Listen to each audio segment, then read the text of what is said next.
I think the way we need to navigate it really is just by getting closer to the business and being more commercial about it and making sure that we are almost like, I read somewhere that someone had said it's almost like a maestro, rather than managing paid media per se. We help make sure that all the other areas are connected because we work with lots of different other areas anyway. Right. So yeah, one of the things I'm working on at the moment is instead of, managing my team who are phenomenal and just looking down, is turning around and looking upwards and outwards, especially within HSBC, to make sure that what we do fits beautifully with what everybody else is doing within the company. Welcome to the Time for a Reset podcast, the podcast where I, Paul Frampton, interview senior marketers on the big issues of the day and the thing that they want to see reset with an ever-changing landscape.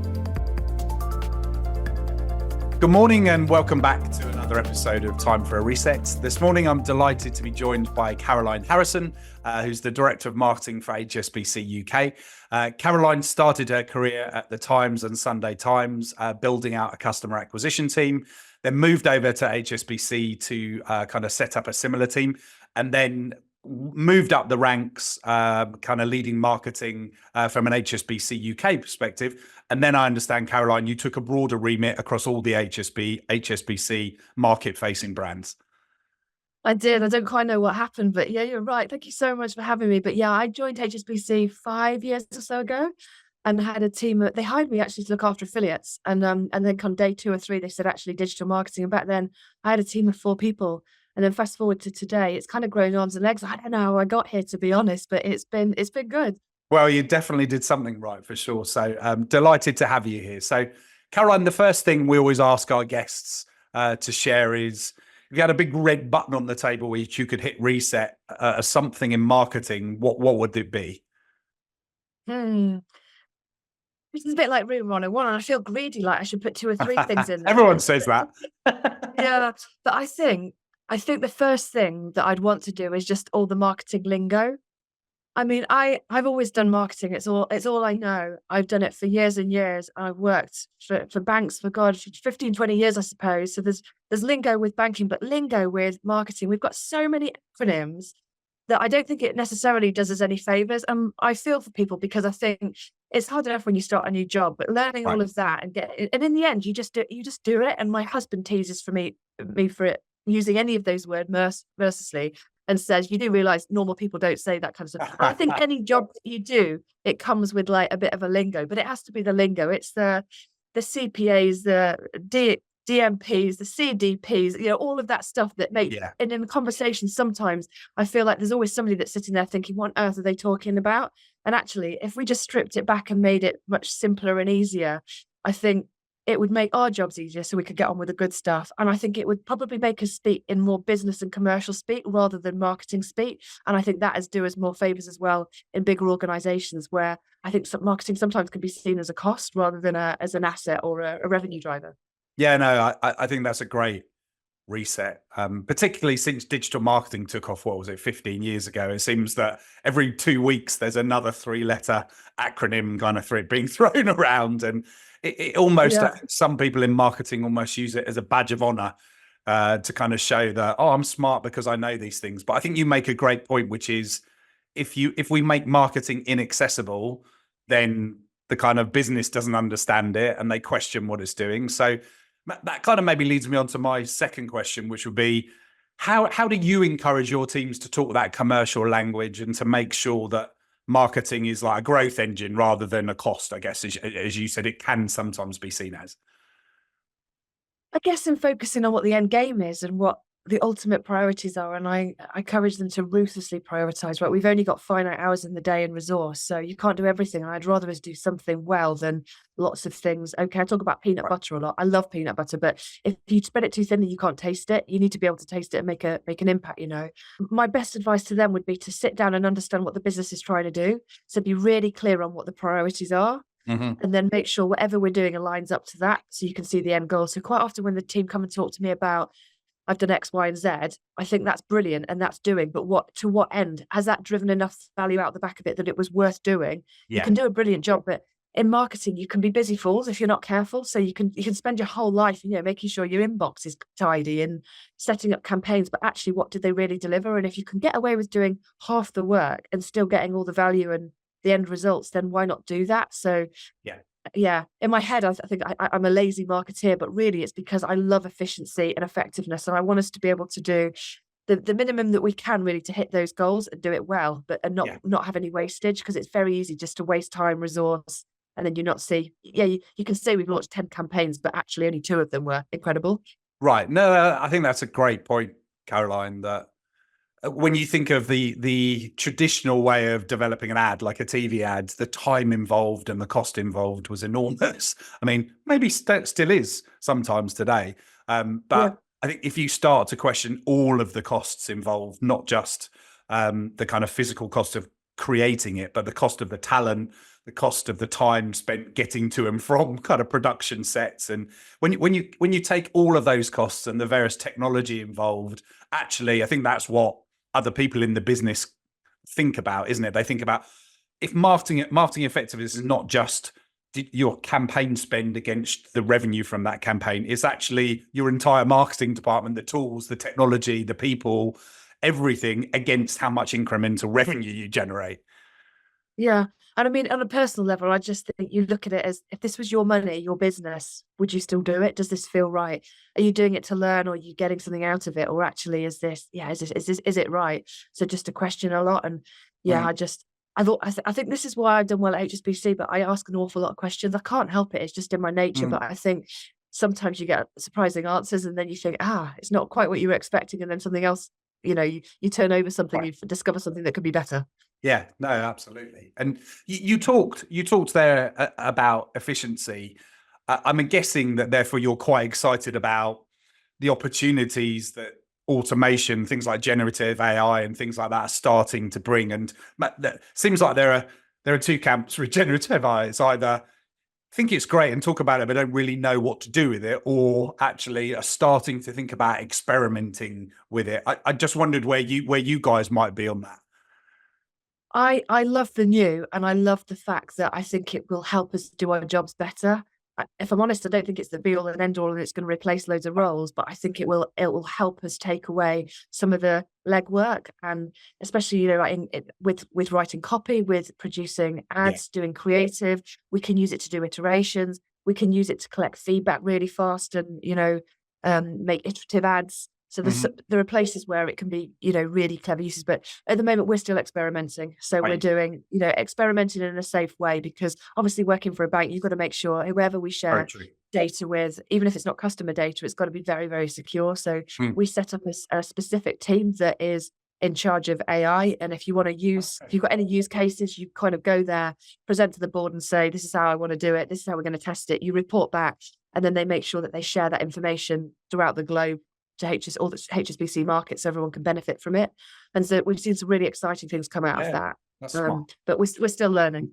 No, that's great. I think more businesses should probably set up a centre of excellence for AI, because, as you say, it's very early days, and it's really about, as you said, the use case. And if your hypothesis is X, does the use case, when you actually run it, deliver that value, or is it just being able to say that you used AI or ML just for the sake of it? I think there's still a little bit of that around, isn't there? Yeah. And you've obviously spent a lot of your career in the kind of acquisition, performance marketing, kind of CRM part of marketing. One of the questions I often ask marketers is how they think about the relationship between performance and brand.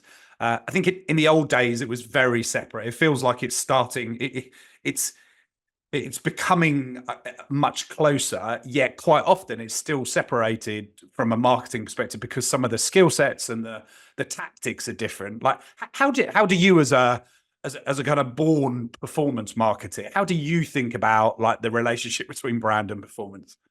You know what? I started off on the brand side and then ended up on digital acquisition. I have to say I'm much more comfortable in that space, I suppose. It's probably just what I know, and I can do a lot of it more intuitively.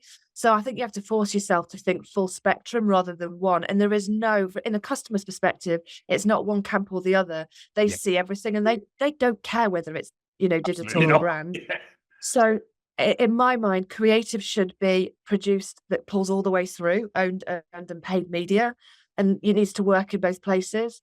And And I think our team's jobs are tricky, right? In that if you work in a digital team, you've got to make sure visually it looks right and it's integrated with all the brand activity. Yeah. And you're thinking, really, it's just short-term and long-term sales. So it needs to balance itself out. So I've got a huge amount of respect for brand marketeers because I think they do a phenomenal job, but I think we need to work closer and closer to them. And to the extent, what we've done more recently, we still have brand and acquisition teams. But on any campaign brief, we have one brief, and it's not a digital brief or a brand brief, it's a campaign brief.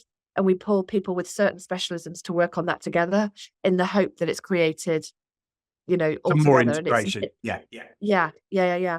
And to the extent that we've even put budgets together, so there's no brand and digital budget anymore. It's one budget. So we move it wherever we think we can get the best possible results. And I think for the first time as well this year, we're looking at giving the teams objectives that are brand and performance objectives, and everybody all the same. So they can't necessarily do really well in this without helping the other guys out to try and foster better collaboration. No, that's great. No, it's great to hear that. And like you said at the outset, I mean, customers don't see, oh, that's a brand ad and that's a performance ad. So sometimes a performance ad does a brand job, and sometimes a brand job does a pull through call to action job. You know what? It does. Yeah, it's not as simple as I think it kind of goes back to your point about jargon and kind of silos is a similar kind of marketing thing, isn't it? It's like, well, we need to create these teams because it's a specialist focus. Like we need an affiliate team, we need a paid search team, we need a SEO team. And of course there are specialisms, but there's a lot to be said for working out how you connect things together so the customer does see something coherent and useful. Yeah. I've tried to hire people that scare the bejesus out of me, that are real experts in certain fields. And I think marketing has gone, that's probably why I'm still here, years on. It's so diverse. Whereas in the olden days, you could just buy advertising on 2 or 3 mediums and, that would be enough. These days, plans have got multiple things on it. And to be an expert at all of that, I think is a tough call. So I think you've got to find your ninja skill, learn it, and then work with others to make sure it all comes together, rather than just managing channel silo by silo. Does that make sense? No, it does make sense. It sounds like the T-shaped, like have a breadth of experience and then a ninja skill, or more than one ninja skill, ideally. Yeah. So Caroline, we had Nick Travis, who you may know, who runs digital marketing at Lloyds Bank, on the podcast a few weeks ago. And he talked about the fact that he doesn't think that measurement and attribution get enough airtime in marketing. And there's a lot of focus on the shiny new things, but often like the wrong data is being used, or something's being analyzed in a way that may not be right. So I just wondered what your perspective on the whole kind of measurement, particularly when you think about with digital marketing, obviously in the world we're going into, a lot of cookies have disappeared anyway, and a lot more of them are going to disappear this year. So it's going to be a very different landscape, I think, isn't it? It is. For me, it's always been the bedrock and the fundamentals of marketing. In my mind, you don't do anything unless you know why you're doing it and how can you measure it and can you learn from it. I also just don't think perfect exists. I think the minute you get, digital is beautiful in that you should be able to tag and track everything. And as long as you do that beautifully and have got a very clear taxonomy, you should be able to then look back and see what's happening. Right. So it's quite opaque, but it's increasingly less so given cookies and everything else. So I just think you haven't got to be perfect. You've got to follow your gut a little bit, but I just make sure that all of that reporting is in place. So for me, that is just the absolute fundamentals of it. You can't do it without that. And then it's just working out actually what are the key indicators that you want to track that cover both brand and digital, and anything else that you want to track, I suppose, and then keeping your eye on that and then making sure it all comes together. So we've got, we use econometrics for that. So we moved away from sort of last touch and a reliance on cookies a long time ago, and then also invested in a data platform so that we've got all our own first party data in there, and then made sure we got consent from customers. So we rely less so on legitimate interest and more on asking customers, actually, what information do you want? How would you like to receive it? And then we've built APIs to the big advertising platforms so that we can push straight out, and then it's very efficient. So it is very data led. In some ways that makes our jobs a lot easier because it's less about what you and I think, more about what the data says. And actually you can then pivot from not just driving huge numbers of sales, but actually where do you get the most valuable customers? Where did they come from? And then you follow the crumbs backwards. So it makes our jobs easier if that's there. So I don't know how you do it without it. No. That's a great articulation. It sounds like you guys have got some very advanced ways of doing it. So do you almost like have an audience planning function that uses that data to determine like plugging it into the first party data into some kind of customer data platform and then into the platforms? Is that how you guys work? We've got a customer data platform that's managed by our CRM teams. Okay. And essentially that is set up and so that it just speaks to everything, but data all in one place. And that's a huge project that's taken years. But now, actually, we've got something like 60 million retail bank customers in the UK, right. But you can identify people that have given you consent.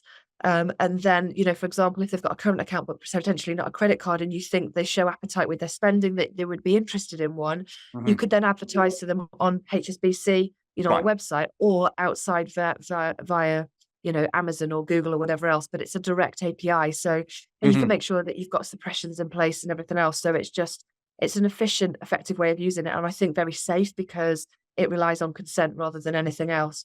Right. Which, in your world with FSA is extremely important. But I also think when we talk to customers, we talk about that the most sophisticated brands are doing exactly that, right? So they know across their own kind of paid and the earned space in the middle, they know who their customers are, and they have the ability to market to at least a decent proportion of those. And then, to your point, actually becomes about the science of, okay, the data tells me what propensity they might have to cross-sell into a different products, and I need to put this kind of message or offer in front of them. And actually the data starts to lead the planning, as opposed to it just having to be one single insight that's pulled out at the beginning of a campaign.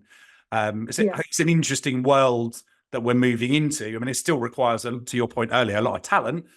But once you apply machine learning to some of that, along with the data-driven, the science, to your point, following the data should lead to the right outcomes, I think, shouldn't it?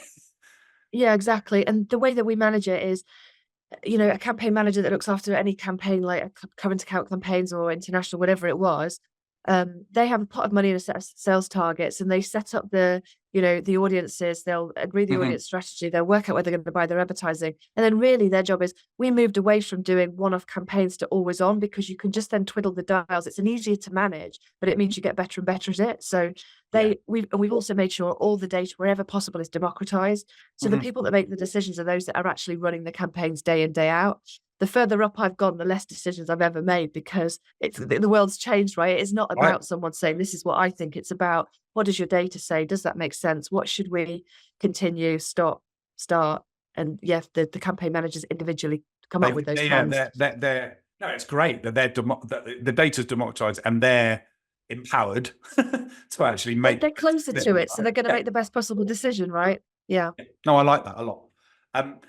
And it sounds like you have a lot of skills in-house, and there's a lot of debate about kind of in-housing and kind of what brands do themselves versus what they do externally, and particularly when it comes to performance marketing, because I think obviously it's direct into platforms, and as you said, you can kind of just plug the data in and start to kind of operate and analyze that yourself. So where do you guys kind of sit on that spectrum in terms of what you go outside for versus what you build as an internal capability? I think it's more like right housing rather than in housing. So you've got to do whatever fits best for your business, right? And I've done an MBA the last couple of years, and I did my dissertation. You got a triple distinction, I read in the notes. That was pretty. I know, who knew it? Congratulations. Thank you. I'm still I'm super pleased. But I spent a lot of time looking at in-housing and interviewing marketing directors, CMOs, CEOs about what they felt about it. And you know what? Yeah, I think it's just whatever's right for your business. In my mind, there are some areas where you need to be really close to the data. So for us, something like search, it made no sense, like the old-fashioned model where you would brief an agency and then it was almost like Chinese whispers. Yeah. So the minute we hired somebody that had got 6 or 7 years knowledge experience of managing search campaigns, the information that he was coming up with made sense, but it was taking a long time to get stuff done. So in the end, I was like, look, instead of you owning the house and giving us a copy of the keys, I want to flip it. I want to make sure that it's always owned with us, so we own the data. Yeah. And then we just moved product by product really to see whether that would work, and it made sense. But in a world where you're pouring money into a machine that has got algorithms set up, do you need somebody else to manage that for you, or is it better to be closer? And Right. that's something that we found has worked really well for us. So we in-house paid search a couple of years or so ago, and the team have done phenomenally well. I think we're in difficult second album territory now, but they pull stuff out of the bag, so we're all good. But that's been really good, because actually being close to your search data and knowing what customers are looking for, you can kind of feed Right. that straight into insight. So our insight used to be, traditional surveys. Nowadays, we use a lot of the search data for that, so that's good.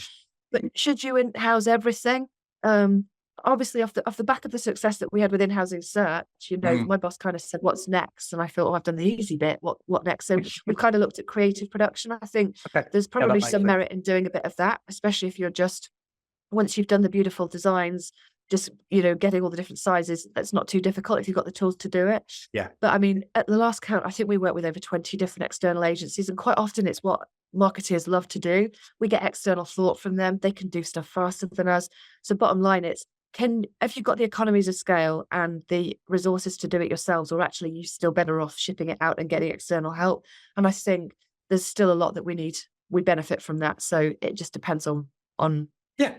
your circumstances, but in some instances it can be incredible. I mean, for search it was great because we saved hundreds of thousands of pounds doing that. It's a lot cheaper.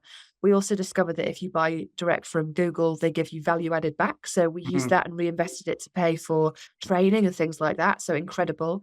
And then lots of other markets followed suit. And as a result of that, I think when budgets were kept flat, I was able to do a lot more sales because we reinvested the money rather than giving the money back per se. We reinvested it and we're able to drive growth. So Right. just a clever, more efficient way of doing it. I come back to efficiency, I guess, but yeah. No. Thank you for sharing that, Carol. I think that's a really good, really great insight into a balance of in-housing, right? I think the old world was it's either in-house or all agencies, and the reality is there are very few businesses that have everything on one extreme or the other. And as you say, right housing the right things and understanding as an organization what you can capably build out and sustain over a period of time, because you can get the talent initially, but then you've got to retain them and develop them and actually make sure that they feel like their careers are as good as they could be anywhere else. Otherwise it's a kind of flash in the pan, isn't it? So I really like how you expressed how you think think about that. There's a lot of people though that said, "Oh, you don't want to do it. It's too hard. You can't retain staff. You can't train. It's difficult to train.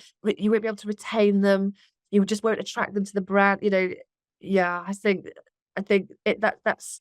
I mean, like the upshot of my dissertation was people will tell you what is best in their best interest of their business, right? So you've kind of got to take your own corner on it. You can understand why. Yeah, an agency that specializes in in-housing is going to say, let us do it for you. Absolutely. No, I agree. And another accolade you had was the Performance Marketing World Power List. So I'm interested in what do you think the future of, I'm going to call it digital marketing deliberately, because we're now in a place where digital is so much of marketing that it's like, is there even such a thing as digital marketing? I suppose is one provocative question. And then the second part of my question is that there's obviously a lot of kind of change going on around Google and kind of regulation, and equally we've got Amazon kind of growing very fast and Meta contracting a bit and changing. So there's a lot changing out there in the digital landscape. I just wondered what you think the future of that looks like. Are we still going to have these big behemoth technology companies, and how do you think brands in 5 years will think about digital marketing? Will it even be a phrase? Blimey, good question. I don't know. I think it does just at some stage just become marketing, because these days so much is bought programmatically and is digital. It pervades nearly all different media, whether it's talking about TV and programmatic or buying, it doesn't matter. And I think the ethos is the same throughout it. I think we need to have skills that are both creative and scientific, and it becomes more of a blend rather than just going one or the other. Although I think that's difficult. That's difficult ask to get people to do both. Yeah. In the future, what will it do? I don't know. I just can't see it getting any simpler, and it just carries on changing. Someone like me is excited by that because I love change, and I think it keeps us on our toes. The minute you nail something, the rules change, and then you've got to think again. But otherwise, we would go home and I think we'd think, yeah, we've just nailed it today. Never in my whole career have I ever thought at 5 o'clock, I'm done here. Yeah, You know, we're done. never. In some ways, I kind of like a job just for a week or two to be able to do that. But that is not what we do, right? You can always do it a little bit better, or something else is sneaking its way around the corner. There, you think this is going to bite me on the bottom part unless I can get my head around it and try and anticipate how this is going to affect us. So Yeah. I think it just, and especially with all the change, it just becomes, I guess, more challenging. I don't know if that's just me, I say that because I'm getting older, but yeah, it's complex. I think the way we need to navigate it really is just by getting closer to the business and being more commercial about it, and making sure that we are almost like, I read somewhere that someone had said it's almost like a maestro, rather than managing paid media per se. We help make sure that all the other areas are connected, because we work with lots of different other areas anyway. Right. So yeah, one of the things I'm working on at the moment is, instead of, you know, managing my team who are phenomenal and just looking down, is turning around and looking upwards and outwards, especially within HSBC, to make sure that what we do fits beautifully with what everybody else is doing within the company. Right. No, that sounds like a fantastic initiative. And what are the things that I doubt you get home at 5 p.m, but when you do get home, or you're just kind of got things whirring around your head, what are the trends or the things that kind of keep you awake, because maybe you think not quite sure what the plan is there? I guess the biggest one for me at the moment is how we communicate to existing customers. So at HSBC historically, we send communications from lots of different teams. So I think there are 39 teams at last count that are producing communications, creating them, and then sending them to customers. And it's not necessarily strategically aligned. It almost just needs a brain implanting in there, and then making sure it is more strategic. And I think whereas in the past we would have sent, you know, sales communications, in the future it's more about, people want personalized comms. They want it to be helpful, and it shouldn't just be via email or DM. It should be the best way to speak to them at the right time. And in order to do that, it needs to be underpinned by clever technology to make sure it's easy to manage. Right. You've also got to, you know, limit all the requests that are coming in, and then establish a new team to sort of manage that. That's what I'm trying to get my head around. How do we do that in the best possible way to drive the best possible outcomes? So I've always worked on acquisition before, but when I was working at the Times, actually, we didn't nail acquisition until we nailed retention. And when the two work together, then you start to grow your base and grow. So driving lots of new sales in an acquisition is easy, but looking after existing customers, to me, that is a much bigger challenge. And I'm confident we could do even better in that space at HSBC, but we need help in terms of the tech, the infrastructure, and how we're organized to enable that. It's not just about sending more comms. Yeah, no, absolutely. And yeah, no, you make a great point that actually, if you've got a leaky bucket, just trying to keep filling from the top still will often end up in a negative if the bucket is leaking increasingly worse. Leading on for that, I think traditionally, historically, we would have managed paid media disparately from owned and earned and existing customer comms or retention. They're all different teams. It's certainly at big matrix organizations like HSBC, they've been managed disparately, and really it needs to be all together. So it's working out how in a matrix organization you can do that effectively, so it feels like one plan. When you just sort of zoom out and from an aerial view make sure it all fits together. Right. It sometimes it does beautifully if it's designed to do that, but if it's kind of grown arms and legs, it's how to make that fit better. Yeah, no, how to get it all to work and for everyone to feel like they're on the same team, even though they're kind of. If I had a magic wand, I'd be like that. That'd be my first wish. Yeah. Okay. No, that's a great one. That's a great one. And yeah, harmonizing 39 teams sounds like a big enough task. So just taking a slightly different tack, Caroline, love to ask you what you think the attributes of tomorrow's kind of senior marketeer will be. And we've alluded to it a little bit, but if you were to call out like the most important skills that tomorrow's CMOs need, because the world is becoming more scientific, what would you say they would be? Somebody that is creative and scientific, asks a lot of questions and is curious, resilient to change. I think you've got to be, I guess, a team player, just because you can't just do something on your own. So you've got to be able to get on with people and get the best out of people. Right. So certainly not after any renegades necessarily, but someone with, and I think the other bit, if there was one more, is probably somebody that's entrepreneurial, because the world changes so fast, yet quite often we've got legacy stuff that we just continue on with. You kind of need people with fresh eyes to come in and challenge it and think, in today's setup, does it make sense to put a bomb under that and change it, or just to tweak it a little bit, or what can we try and experiment to make it better, rather than just taking it and then running with it? No, I like that. And I also like what you said a second ago about the role of someone running a team has changed. If the data's democratized and they're empowered and they're close to it, then they need to know what the business objectives are, but be empowered to do the right thing rather than have to keep coming back to get direction all the time. So leadership in marketing is changing when there's technology that does certain things and data leading kind of people's decisioning. I think that's a really great point. So lastly, Caroline, to help our listeners, because I think when they listen to someone like they think you probably got it all together. You've got an MBA with a triple distinction, et cetera, et cetera. So I'm sure there are things that are still work in progress for you. So would you mind being vulnerable for a second and sharing like what you're working on yourself to be a better marketeer, I guess? Oh God, I beat myself up on a regular basis, probably on a daily basis. I never achieve in a day what I set out to. Every morning I wake up and think, today I'm going to, win over the world. So yeah, ambitious in that perspective, I suppose. What am I working on? In total honesty, my at work, what is on my development plan at the moment is to look up and out more rather than in and down. And so within that, I'm very good at, I've got a really high performing team. They're incredible in terms of digital marketing. We're on like the most mature digital marketing assessment, if you like. We did a Google assessment and they're incredible. But I do it with the people that I've got within my team, rather than necessarily leaning on other teams. So what I need to do more of is going out to the rest of the business and understanding what are their priorities, trying to align those better so that I can make a greater impact on the organization, not necessarily by doing it all myself, if that makes sense.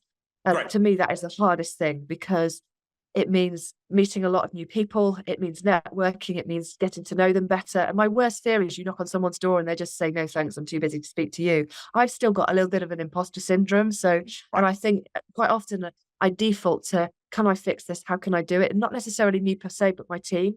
So I self-fix for an awful lot. Whereas, they're asking me to work with others more, especially internally. I do it pretty well externally, they tell me.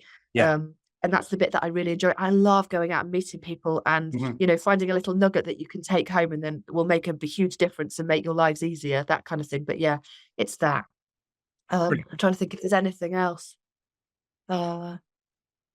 Yeah, I think that. And then the other bit that I battle with always is just having the right work-life balance, right? I've got a husband that's got his own business. I've got 3 kids. I keep on taking on more animals and pets. And then I'm a house director, so we're always flipping houses. So yeah, but I just think your life is short and it's incredibly precious. So you've got to do the things that make you really happy. And I think if you choose those bits naturally, then you do well, because it's just easy because you love it, right? Yeah. Thank you for sharing that, Caroline. And look, you strike me as the type of person that wouldn't sit still doing nothing for very long. You're driven and you like variety and you're very curious. I think those are all very good attributes to have as a marketeer. And I love your point about thinking up and out. I think everybody listening can probably do that better, because that's about influencing. It's about listening. It's about marketing, the value of marketing. So thank you so much for sharing that with us. And all that remains is to say thank you for joining us today. Thank you so much. An absolute pleasure. Thank you. Thank you. Thank you. I really enjoyed that. Thank you. And that is a wrap for this episode of Time for a Reset, the marketing podcast with global leaders, brought to you by CvE Consultancy. I've been your host, Paul Frampton, and I hope the insights from this episode will help you reset and refine how you implement successful change for strategic transformation for your brand. Look forward to seeing you next week as I chat with another senior marketing leader. And please don't forget to follow us on your favorite listening platform, Apple, Spotify, or whatever else. Look forward to catching you soon.